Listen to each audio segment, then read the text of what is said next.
To change needles or remove needles, you want to pull out your brush and we're going to use the little hole at the end to catch the needle, and your small screwdriver. First, begin by clipping the thread from the needle you're going to remove, and then take that entire thread off the machine. If you just leave it hanging or dangling in the back, you are going to find it's going to come back to visit with one of the other threads. So cone off when you're actually taking out a needle. You'll take a needle out for like a rolled hem or to go to a 3-thread or a 2-thread settings, and so just if it's not being used, do remove it. One other thing to notice is that your needles are at 2 different heights.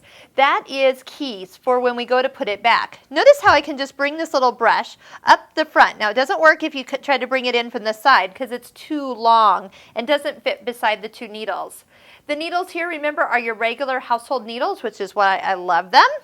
And I love this serger for that reason. So, and then at the top, you have a little L next to the top black screw. Loosen it just a little bit, and your needle is going to jiggle, and now you catch it. I like to store the needle in the foam right next to or underneath the threads on the back of the machine.